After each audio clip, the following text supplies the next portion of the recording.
Intro to Biometrics. Biometrics, simply put, is a human identification system. It employs or exploits physiological biometrics, physiological characteristics, and behavioral characteristics to match or verify somebody's identity. A physiological biometric, you could also call this an anatomical biometric, are inherent to a single person's biology. And a behavioral biometric is how that person acts. Not necessarily in how they treat other people or their mannerisms, but things like their patterns of handwriting, their keyboard patterns, things like that are more the types of things that you would be characterizing for behavioral biometrics. Mainly, we're trying to match or verify identities that you capture using monitoring technology. Physiological biometrics exploits normal anatomical variation for individual characterization. Normal anatomical variation is the differences between people.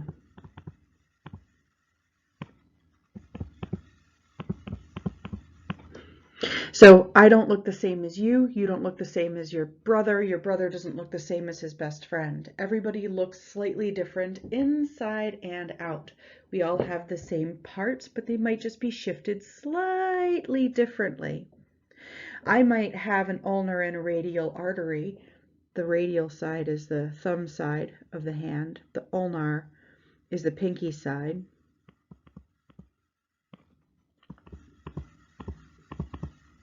This bone in your forearm is your radius, and this one is your ulna down here. So that's why radial and ulnar comes from.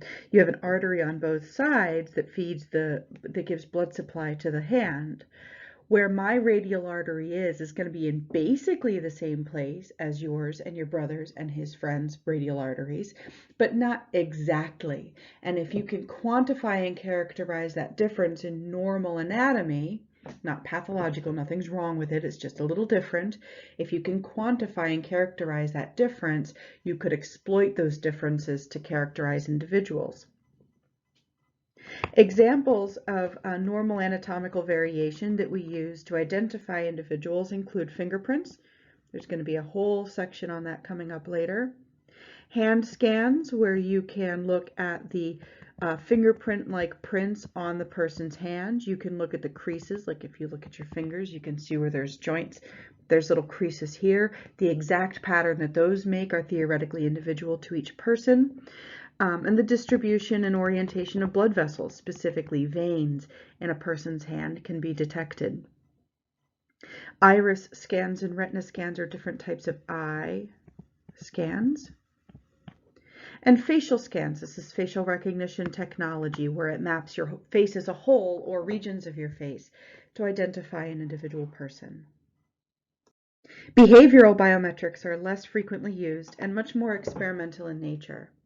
Examples of behavioral biometrics employed in forensics include handwriting analysis, keystroke dynamics, that's typing patterns,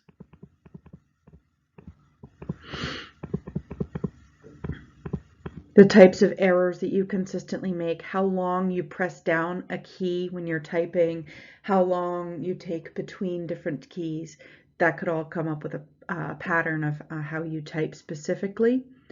Voice recognition is a type of behavioral biometric. The voice itself is a physiologically produced phenomena. You push air through your larynx, the vocal cords inside of your larynx vibrate, and that creates a sound. But that sound is highly manipulated by you as an individual in your behaviors. Are you shouting? Are you whispering? Do you have a mid-Atlantic accent or a deep Southern Alabama accent? Do you speak slowly or quickly? Do you stutter? Do you stammer? Are you trying to hide your voice by manipulating it? Your ability to change your voice is also fairly individual. And these are all choices that we make. When we speak, we can choose to hide our accent or lean into it. to varying degrees. But voice recognition overall is classified as a behavioral biometric. Gait recognition is how you walk. Obviously, obvious things are going to be something that you look at. Does the person have a limp? Do they have crutches? Do they have visible prostheses that lead them to move a little bit differently? Do they drag their leg? Do they walk other things that are more normal? How long is their stride? How much distance is there between their feet when they take a step? Do they walk quickly or slowly? Do they walk in a very straight line? Do they walk one foot in front of each other, or are they splay-footed? These are different types of gait recognition, different types of gaits that could be recognized.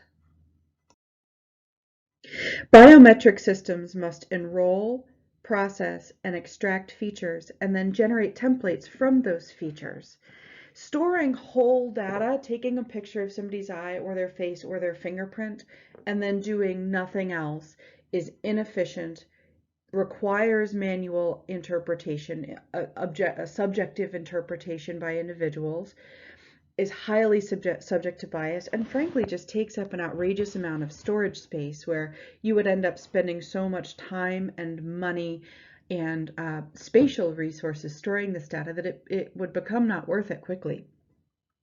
So all of these are going to boil these features down into more easily accessible and interpretable, more objectively interpretable numeric data.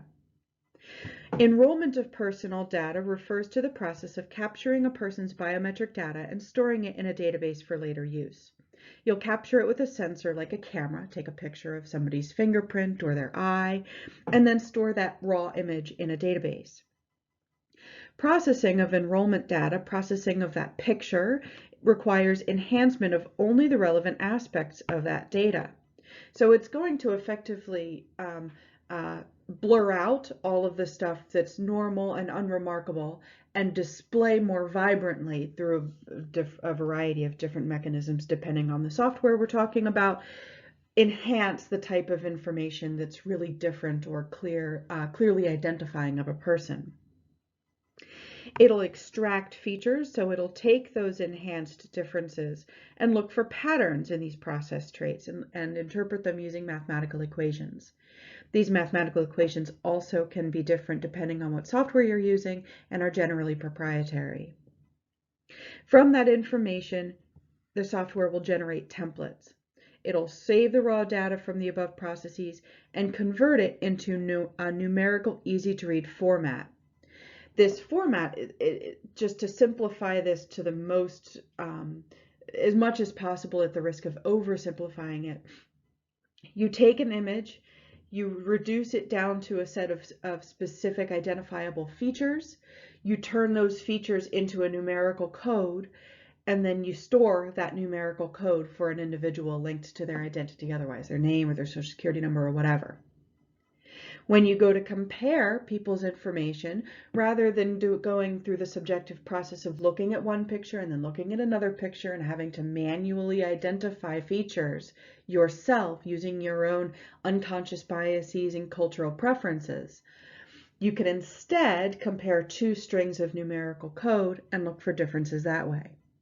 Whether or not the differences are relevant or meaningful enough to classify as a real difference can be subjective still, though.